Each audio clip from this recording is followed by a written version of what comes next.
जरा गौर से देखिए इस बिलबिलाते, चीखते और अपने फटे हुए गिरबान को झांकते हुए इस नापाक जिहादी को। ये चेहरा है लश्कर तैयबा के उस खूंखार जहरीले सांप रिजवान हनीफ का, जो कल तक भारत की बर्बादी के सपने देखता था, जो खुले मंच पर आकर भारत को धमकी देता था, लेकिन आज भरी सभा में दुनिया के सामने अपने आंसुओं के समंदर में डूब रहा है। गुज़श्ता 3-4 सालों के अंदर 30 से ज्यादा वाकयात हो चुके हैं कि हमारे भाइयों को शहीद किया गया। सुनिए इस आतंकी की गिड़गिड़ाहट। ये छाती पीट पीट कर, गले की नसों को फुला फुला कर चिल्ला रहा है कि हिंदुस्तान के एजेंटों ने पाकिस्तान में घुसकर हमारे 30 से ज्यादा भाइयों को मौत के घाट उतार दिया। हिंदुस्तान की खुफिया एजेंसीज ने उसको यहाँ आजाद कश्मीर के अंदर भी अमन और चैन से नहीं रहने दिया। अपने जर खरीद एजेंटों के जरिए से उसको यहाँ पर शहीद किया गया। ये पहला वाकया नहीं है।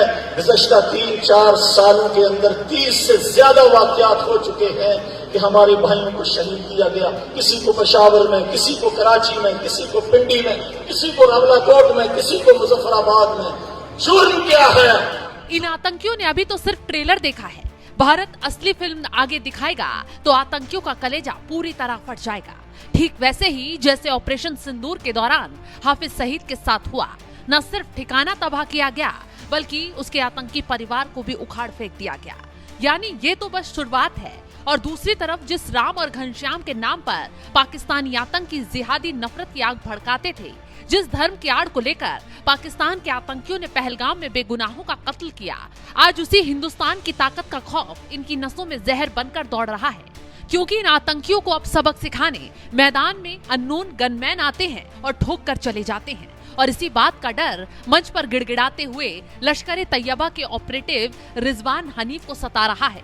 इसलिए वो मंच पर खड़े होकर बिलबिला रहे हैं, बुरी तरह गिड़गिड़ा रहे हैं। जुर्म क्या है? जुर्म सिर्फ ये है कि हम ला इलाहा इल्लल्लाह के मानने वाले हैं। हम हनुमान, घनश्याम, हरि राम, हम गाय की, बछड़ों की पूजा करने वाले नहीं हैं। ये जालिम हिंदू ये चाहता है जमीन के ऊपर गाय की पूजा हो, यहूदी ये चाहता है बछड़े की पूजा हो। पेशावर हो या रावलपिंडी, मुजफ्फराबाद हो या रावलकोट हो या फिर कराची का कोई कोना, पाकिस्तान की गलियों में आज जब हवा भी चलती है तो लश्कर और जैश के आतंकियों की पतलून गीली हो जाती है। उन्हें नहीं पता कि किस मोड़ पर, किस गली में और किस वक्त भारत का अननोन गनमैन उन्हें जहन्नुम पहुंचाएगा। बीते कई महीनों से पाकिस्तान में जब भी किसी आतंकी की हत्या होती थी तो सोशल मीडिया पर अननोन गनमैन हैशटैग ट्रेंड करने लगता है और लश्कर के इस आतंकी ने भी इसका खुलेआम जिक्र किया। खैर ये डर भी अच्छा है, क्योंकि इन लोगों ने जो किया उसका अंजाम ही आज इन्हें भुगतने को मिल रहा है। क्योंकि पाकिस्तान हर दिन भारत के खिलाफ नया षड्यंत्र रचता है, सीमा पार से अपनी औकात से बढ़कर साजिशें रचता है। कभी पहलगाम में हमला करवाता है तो कभी गीदड़ भभकियां देकर भारत को डराने की कोशिश करता नजर आता है। लेकिन पाकिस्तान भूल जाता है ये नया भारत है। जब जवाब देता है तो ना कोई शोर होता है, ना कोई ढोल बजता है, सीधे दुश्मन के घर में घुसकर उसकी छाती पर लात रखता है।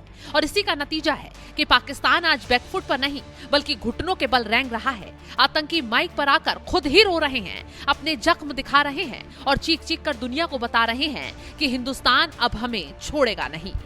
इस खबर को लेकर आप क्या कुछ राय रखते हैं, कमेंट बॉक्स में जरूर बताएं। और चलिए जाते जाते एक बार फिर आपको आतंकी की गिड़गिड़ाहट वाला ये वीडियो सुनवाते हैं। वो तौहीद का लंबरदार था। इस जुर्म के अंदर हिंदुस्तान की खुफिया एजेंसीज ने उसको यहाँ आजाद कश्मीर के अंदर भी अमन और चैन से नहीं रहने दिया। अपने जर खरीद एजेंटों के जरिए से उसको यहाँ पर शहीद किया गया। ये पहला वाकया नहीं है। गुज़श्ता 3-4 सालों के अंदर 30 से ज्यादा वाकयात हो चुके हैं कि हमारे भाइयों को शहीद किया गया। किसी को पेशावर में, किसी को कराची में, किसी को पिंडी में, किसी को रावलाकोट में, किसी को मुजफ्फराबाद में। जुर्म क्या है? जुर्म सिर्फ ये है कि हम ला इलाहा इल्लल्लाह के मानने वाले हैं। हम हनुमान, घनश्याम, हरि राम, हम गाय की, बछड़ों की पूजा करने वाले नहीं हैं। ये जालिम हिंदू ये चाहता है जमीन के ऊपर गाय की पूजा हो, यहूदी ये चाहता है बछड़े की पूजा हो।